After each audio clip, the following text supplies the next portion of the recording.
श्रोते हो नमस्कार. ऐसी अक्षरे रसिके या कार्यक्रमामध्ये साहित्य दिंडी या मालेत आज ऐकूया सीमा प्रश्नावर मंथन, सारंग दर्शने यांचा लेख. बेळगाव हे जरी कर्नाटकात असलं तरी या शहराचे भावबंध मराठी मातीशी जोडलेले आहेत. त्यामुळंच तिथं आजपर्यंत 4 अखिल भारतीय मराठी साहित्य संमेलनं पार पडली. 2000 सालच्या एप्रिलमध्ये ख्यातनाम साहित्यिक आणि संशोधक डॉक्टर य.दी. फडके यांच्या अध्यक्षतेखाली झालेल्या साहित्य संमेलनाला त्यामुळंच एक खास महत्त्व आहे. विशेष म्हणजे ख्यातनाम साहित्यिक ग. माडखोलकर यांच्या अध्यक्षतेखाली 1946मध्ये बेळगावात साहित्य संमेलन झालं होतं.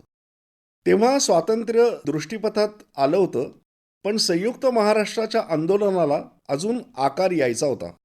तरीही तेव्हा बेळगाव संमेलनातच संयुक्त महाराष्ट्राचा ठराव एकमतानं मंजूर झाला होता. त्या संयुक्त महाराष्ट्रात अर्थातच बेळगावचाही समावेश होताच. या साऱ्या इतिहासाच्या पार्श्वभूमीवर य.दी. फडके यांनी अध्यक्ष होण्याला एक वेगळं महत्त्व होतं. साहित्य संमेलनाच्या अध्यक्षपदी केवळ ललित लेखक नव्हे तर संशोधक, विचारवंत आणि विविध ज्ञानशाखांचे अभ्यासकही असायला हवेत, या दृष्टिकोनावर फडके यांच्या निवडीनं शिक्कामोर्तब झालं. शिवाय डॉक्टर य.दी. फडके हे महाराष्ट्र आणि कर्नाटक यांच्यातल्या सीमाप्रश्नाचे व्यासंगी अभ्यासक होते.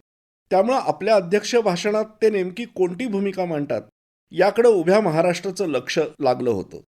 सीमाप्रश्नाचा आणि लढ्यांचा अत्यंत विस्तृत आणि विवेचक आढावा घेऊन बेळगाववरती असलेला महाराष्ट्राचा हक्क हा कसा उचित आहे हे फडके यांनी आपल्या अध्यक्ष भाषणात सांगितलंच.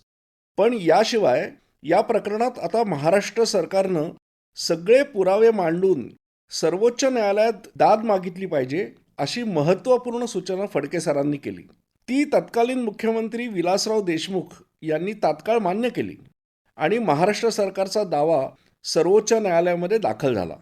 साहित्य आणि साहित्यिक हे केवळ हस्तिदंती मनोऱ्यात राहून लिहिणारे सरस्वतीपुत्र नसतात, तर समाजाच्या राजकीय आणि सामाजिक जीवनाशीही त्यांची नाळ जोडलेली असते, हे या संमेलनामध्ये पुन्हा एकदा दिसून आलं.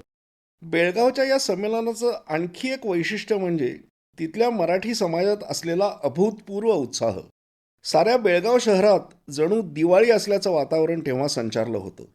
बेळगावात आधी झालेल्या संमेलनात अध्यक्ष भाषणात माडखोलकर की मराठीची हाक कानावर पडताच धर्म, जात, पंथ आणि वर्ग यांचे सारे कृत्रिम भेद विसरून महाराष्ट्रातला प्रत्येक मनुष्य मराठी असल्याच्या एकाच एक जाणीवेनं ज्या दिवशी उठून उभा राहील तो राष्ट्रीयत्वाचा खरा सुदीन. अगदी नेमकं तसंच वातावरण 2000 साली भरलेल्या या बेळगाव संमेलनामध्ये दिसत होतं. बेळगाव संमेलनात झालेलं कवी संमेलन सुद्धा खूप गाजलं. शंकर रामाणी यांच्या विलक्षण भावकोमल कवितांनी रसिकांना मंत्रमुग्ध केलं. बेळगावकरांनी आखलेले आणि उत्साहानं पार पाडलेले सांस्कृतिक कार्यक्रम हेही या संमेलनाचं एक वैशिष्ट्य होतं. या निमित्तानं भरलेल्या ग्रंथ प्रदर्शनाला भेट देण्यासाठी कर्नाटकातल्या विविध जिल्ह्यातील हजारो साहित्यप्रेमी उपस्थित झाले होते. दादर संमेलनाच्या नंतर मराठी साहित्य संमेलनाच्या आखणीसाठी मराठी रसिकांच्या सहभागामधून एक महाकोश तयार करावा अशी संकल्पना पुढे आली होती. त्या संकल्पनेलाही बेळगावात खूप चांगला प्रतिसाद मिळाला.